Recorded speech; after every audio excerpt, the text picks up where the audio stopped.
ओम नमो भगवते वासुदेवाय नमः। जय श्री कृष्णा। श्रीमद् भागवत गीता जी के 15वें अध्याय का महात्म्य। भगवान विष्णु बोले, हे लक्ष्मी, अब मैं तुम्हें गीता के 15वें अध्याय का महात्म्य बताता हूँ। इस अध्याय के पाठ का श्रवण मात्र करने से ही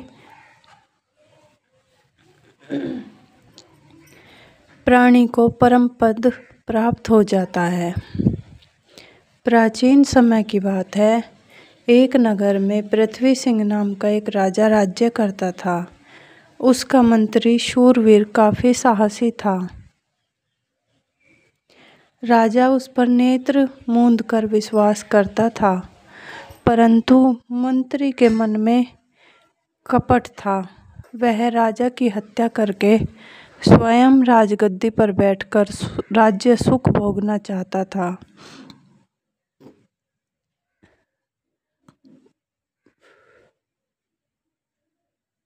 समय की गति रुके बगैर आगे बढ़ती चली गई।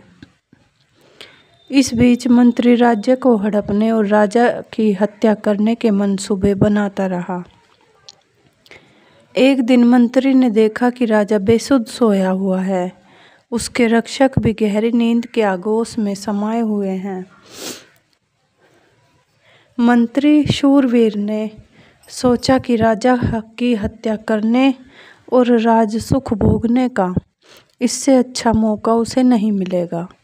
मंत्री ने उसी समय राजा पृथ्वी सिंह और उसके रक्षक और हितैषियों की हत्या कर डाली। राजा की हत्या के पश्चात मंत्री ने प्रजा के समक्ष काफी शोकग्रस्त होकर शोक प्रकट किया और प्रजा का मन जीतकर स्वयं राज सिंहासन पर विराजमान हो गया। शूरवीर को राज्य करते हुए बहुत समय बीत गया और एक दिन वह भी मर गया।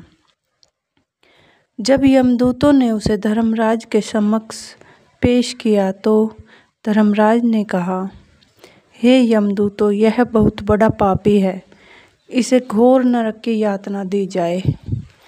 यमदूत उसे नरक में लेकर चले गए। इस प्रकार वह नरक भोगता रहा। काफी समय तक नरक भोगने के रहने के पश्चात धर्मराज की आज्ञा अनुसार उसे घोड़े की योनि में जन्म मिला। घोड़ों के एक सौदागर ने उसे खरीद लिया और अपने अन्य घोड़ों के साथ उसे भी अपने घुड़साल में बांध दिया। धीरे धीरे घोड़े की योनि में आया शूरवीर काफी हट्टा कट्टा हो गया।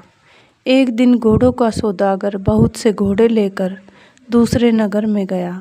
उन घोड़ों में शूरवीर भी था। उस नगर के राजा ने सुना कि कोई सौदागर बहुत से घोड़े लाया है और वह उन्हें बेच रहा है। उस नगर के राजा को नए नए घोड़े खरीदने और उन पर सवारी करके शिकार खेलने का काफ़ी शौक था। राजा ने उस सौदागर को बुलवाया और एक घोड़ा पसंद करके खरीद लिया। यह घोड़ा वही मंत्री शूरवीर था जिसे राजा ने खरीदा था। जब राजा ने उस घोड़े पर हाथ फेरा तो उसने राजा की ओर देखकर मुंह फेर लिया। यह देखकर राजा आश्चर्य में पड़ गया। वह सोचने लगा कि घोड़े ने मुझे देखकर मुंह क्यों फेर लिया?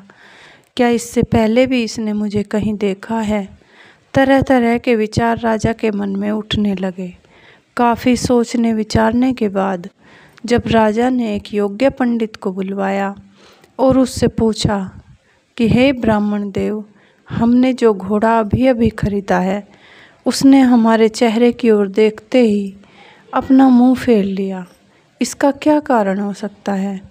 पंडित ने राजा से कहा, हे राजन, इस घोड़े ने ऐसा करके आपको प्रणाम किया है। राजा पंडित के जवाब से संतुष्ट नहीं हुआ, लेकिन इस विषय को लेकर उसने पंडित के साथ किसी भी प्रकार का तर्क वितर्क नहीं किया।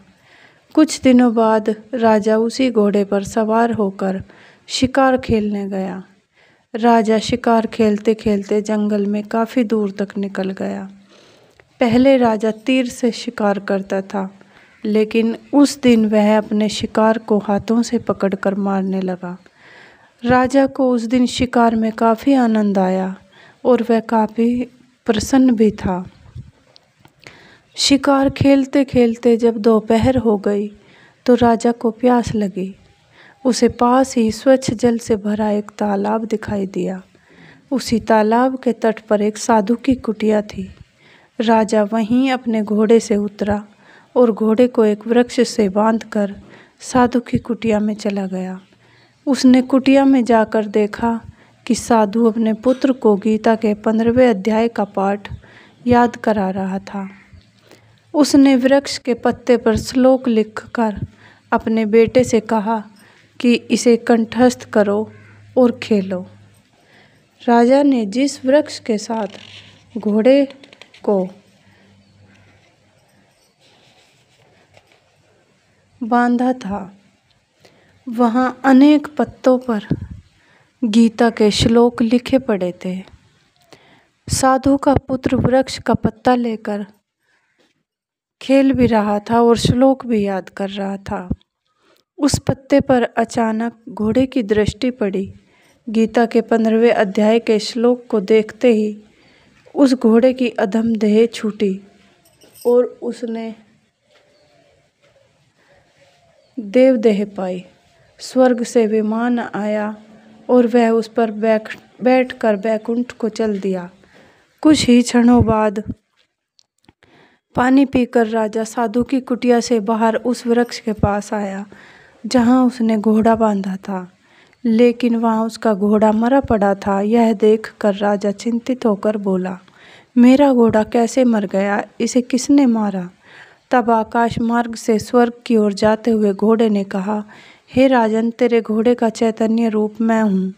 मैंने देवदेह पाई है। अब मैं वैकुंठ को प्रस्थान कर रहा हूँ। राजा ने उससे पूछा, ऐसा तूने कौन सा पुण्य किया है जिससे तुझे देवदेह ही प्राप्त हुई? उसने कहा, हे राजन, इसका कारण साधु से पूछ। राजा ने तुरंत साधु को बुलाया और उससे पूछा, हे संत, मेरे घोड़े ने देवदेह ही पाई है, इसका क्या कारण है और किस पुण्य के लाभ से उसे मोक्ष की प्राप्ति हुई है? साधु ने कहा, हे राजन, तेरे घोड़े के मृत शरीर के पास पेड़ पड़े पत्ते पर गीता के 15वें अध्याय का श्लोक लिखा हुआ है। घोड़े ने इस श्लोक के अक्षर देखे जिससे वह सद्गति को प्राप्त हुआ। राजा ने कहा, पूर्व जन्म में यह घोड़ा कौन था? इसके साथ ही राजा ने घोड़े पर पहली बार हाथ फेरने की बात भी कही और फिर पूछा, हे संत, क्या किसी जन्म में घोड़े के साथ मेरा कोई संबंध था? साधु ने कहा, हे राजन, पिछले जन्म में भी तू राजा था और यह तेरा मंत्री था। इसने तुझे मारकर राजगद्दी हथिया ली थी। तू तो मरकर भी अगले जन्म में राजा ही बना, लेकिन यह सीधा नरक में गया। नरक भोगते भोगते घोड़े की योनि में आया तथा तूने इसे खरीद लिया। इसने तुझे देखकर गर्दन घुमा ली थी।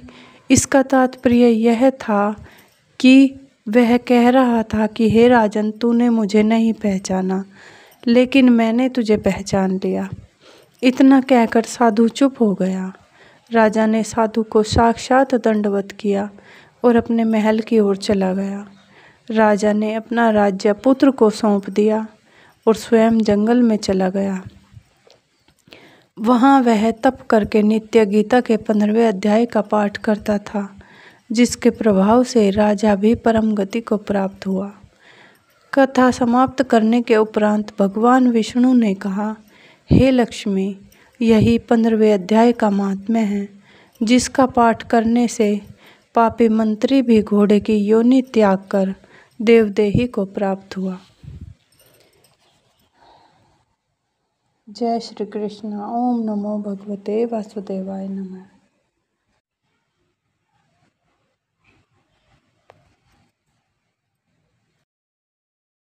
ओम नमो भगवते वासुदेवाय नमः। जय श्री कृष्ण। श्रीमद् भागवत गीता जी के